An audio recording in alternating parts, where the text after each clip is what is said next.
Ahoy, my friends, Ryder here, and welcome back to another Final Fantasy VII Ever Crisis video. Today I am getting into my banner review, my to pull or not to pull on the new Matt and Sephiroth featured draw that just came out today, December 18th. So that being said, let's get over to it and let's check it out. Alright, so the banner is right here, guys. I will say I really like Matt's costume. So before we get into it, I want to see the actual animations for these. So let's look at Matt's. The support ones are never crazy. I actually like that one, though. That one's pretty cool. And then here's Sephiroth's. Sephiroth's does look pretty sick, so both of the animations do look pretty cool. I wish I had Yuffie's Conformer. Now let's go ahead and try on the costume here, guys. This is Matt's costume. I'm going to hide the AI. Honestly, I feel like he rocks it.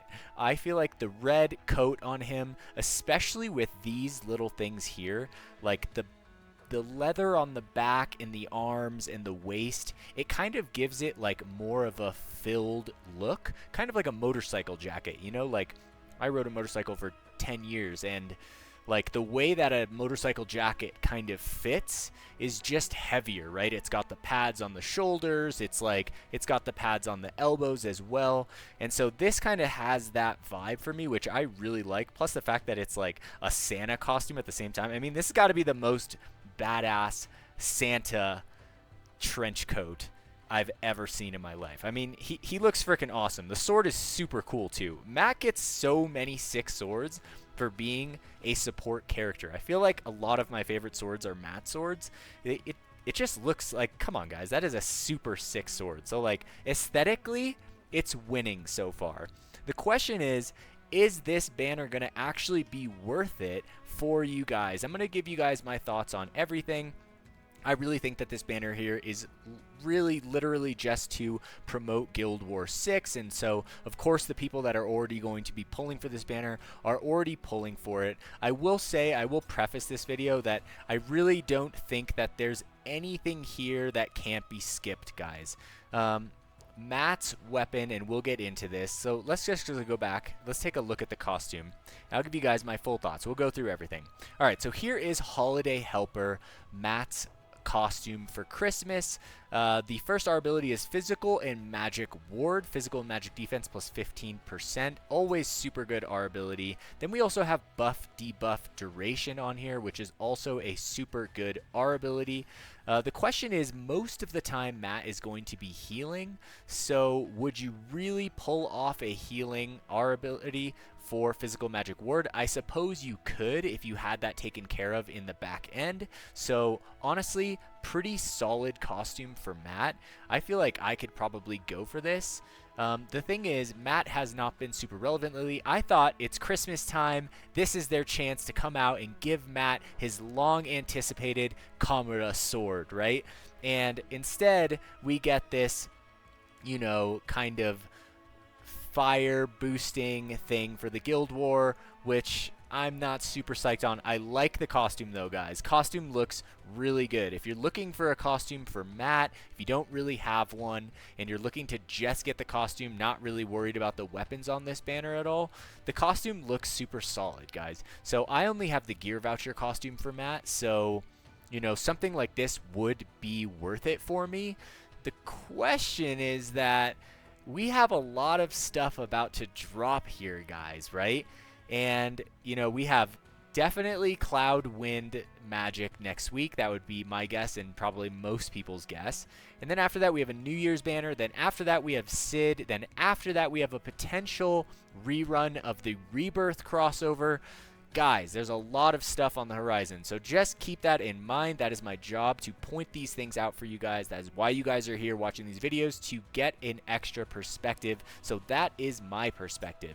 Now, that being said, let's go and take actually a look at this sword. Now, I covered this sword in my patch updates video just a little bit, and although it is interesting, there's a few things about both this and Sephiroth's weapon that I feel like are a little bit of a letdown. So let's take this weapon to OB1 here. Magic attack 299. Now we have Luminary Glow, 4 ATB cost. This increases magic attack, but however, the first cast is going to be low, guys. And I'm going to show you guys that even at OB10, the first cast is low. Same for the fire damage increase, low to high, meaning you would basically have to be chain casting this ability. In certain instances, that is possible, but that's never possible in all instances. And when it's not, the weapon lets you down. At least that's my opinion on this, guys. So the fact that he can raise magic attack up for the party is good. This would probably be something that I would wish list later on just to have. But let's go back to OB1 here, and let's take a look at this, right? So the duration is 20 seconds at OB1. That's not bad, but it's not great. The fire damage increase is 20 seconds as well, although you do need HP 70% or higher. And then at OB1, we have boost heal 21, buff debuff duration 20. So not bad at base or OB1 for this weapon for the R abilities. Then we have support abilities, magic attack boost times 2, and the all cure spell right here. That's where this really comes more in handy, I feel like, is the fact that they put this on here. So now he does kind of have a Kamura wand kind of thing going on right here, except this doesn't raise the magic defense for the team. It's just going to raise the magic attack and the fire damage. Now, for me, the Commodore Wand is so much more impactful because it raises raw physical attack. This has raw magic attack, but then also magic defense, which can work in so many more fights than fire damage. So already right off the bat, this weapon is extremely niche, guys. So it does look like this was made primarily just for this Guild War, though I question if it's actually going to have like total use in this war. I feel like it will. Someone's going to figure it out. But in the long run, guys, I think if you're not a super like competitive player, you know, probably in the top 10 guilds that's trying to do as much damage as possible, I feel like for the vast majority of players in this game, this weapon is an easy skip, guys. We have AoE magic attack up in different areas of the game. We can wishlist this later on. The costume is another thing itself. If you guys want something good for Matt, you don't have that, you have the extra crystals, that's definitely something to think about if you guys want to go for that costume, just to have something good for Matt. You know, if Matt's one of your favorite characters, I love the jacket, so I think it looks good on him. But other than that, it looks to me like I would be pretty hard-pressed to want to pull on this banner, at least seeing this so far. Let's select the weapon to OB6, 470 magic attack. It's still low to high. Duration only went up 4 seconds, which is not crazy. I guess they want you to be chain casting this anyway because it goes low to high. Then we have the fire damage, which is also low to high. We get heal 27, buff debuff 36. And then if we take it to OB10, we have 513 magic attack. Then we have essentially the same duration, 30 seconds on the magic attack. So that's pretty good. It's pretty standard, I would say, these days. But long buffs will last 45 seconds to a minute. And I feel like that's more ideal. Obviously, we're chain casting this, so it's not really that important, but it is something to look at, I would say. So the fire damage is also the same here, low to high, 30-second duration. All right, and then we have heal at 31, buff debuff extension at 52. I just feel like it's not really the greatest R abilities. But you know, maybe I'm wrong. The buff debuff extension at 52 is always nice for sure. I just feel like the heal is a little weak. I feel like the healing could have been 46 instead of 31 to kind of offset the fact that the costume does not have healing on it, to offset the fact that you're using a materia slot for a cure all, so he's going to need extra heal anyway on top of that. So, you know, I don't have this weapon. I'm not going to be pulling this weapon. But so it's hard to say, but I just feel like it seems like pretty slapstick for the Guild War 6, and that's about it. I'm not sure how much, you know, bandwidth this weapon is going to get in the long run of Ever Crisis. But if I had to guess, I would say probably not as much as some other weapons that you guys could be pulling on, you know, that may have a longer life longevity and also allow you to use it more often at the same time. All right, so let's jump out of this and take a look at the second weapon on the banner, which is going to be for Sephiroth here. All right, And let's take a look at this one right here. So here we have Withering Blaze, magic attack 399. It's basically another one of Sephiroth's Imperil weapons. He's gotten a few of these, a water one, he's gotten an earth one, and this one is essentially now his fire one. It is fire magic damage, which is going to be pertinent for this Guild War. And then it's also a fire Imperil at the same time. However, this potency goes low to high. It also does damage though, times 1.2, which is going to be basically at max. It's going to deal 700%, so it'll deal a total of 840% damage if there is a buff on the caster, which is pretty often. However, the potency of the Imperil, guys, is still low to high. So you're basically having to chain cast this. So for me, I'm not really super psyched on that. Let's go take a look at actually Sephiroth's other weapons. I feel like they're not low to high. So let's go take a look. I'm going to filter this right here. Let's go to character set. Let's go to Sephiroth. And it is raining outside, guys. I hope it's not too loud. All right. So let's go down here. Let's take a look at this. Blue Bramble. All right. This is going to do 700% magic earth damage. Also, when HP is 50% or more, earth resist is decreased. Potency high. First cast. Boom. Plus it has magic attack 46, earth potency 39, which I think is exactly the same as the other one. Now let's take a look at Tempest, which is right here. All right. Okay, so 700%, same as before.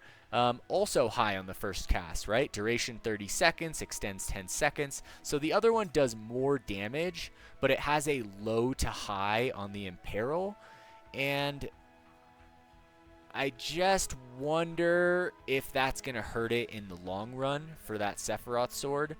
You know, just having the fact that he's going to have to chain cast it. I mean, eventually, you know, he's going to have his strong fire set, and he's probably not going to want to use that for damage. You're going to be using a different Imperiler, right? Or something like that. So I guess you could be using him right now as a magic fire Imperiler. He's going to work pretty great. Obviously, both Matt and Sephiroth for this Guild War are going to be relevant and super good, you know. But the question is, like, I don't think that, you know, I think the vast majority of players in the game should not really be pulling just to fight Guild Wars unless it's like the entire thing for you guys.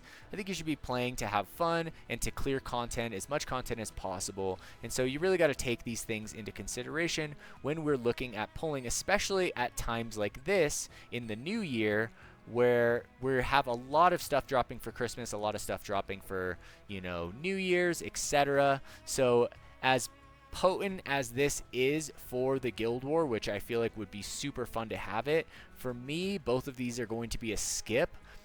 I really wish that they weren't low to high on both of their casts. It's a little bit of a bummer. If I had maybe like 100,000 crystals, I would probably pull and get Matt's costume. But since I only have 66,000 blue and 15k red, which is like basically 81,000 right now, I basically have like 2 banners in December. So I really am looking forward to Cloud's Christmas banner. I feel like that's going to be awesome. And then also the New Year's banner. That'll be my birthday, New Year's Eve. And then potentially, you know, their Sid is going to be in January from what we know. And I love new characters. I hate that they're limited. I absolutely loathe the fact that new characters are limited. I think still to this day, I think it's one of maybe the biggest mistake Applebot has ever made in this game was to make new characters limited. I just feel like that's so low.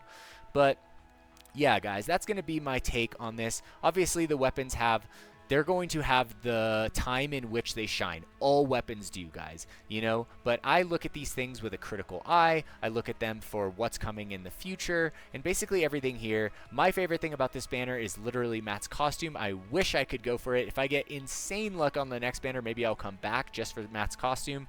But till now, that's going to be my thoughts on everything here today. If you are pulling, I wish you guys the best of luck out there. I really do. And best of luck in Guild War number 6. If you guys enjoyed this video today, please don't forget to drop a like, subscribe to the channel for more Final Fantasy VII Ever Crisis content. I will catch you guys on the next one. Peace.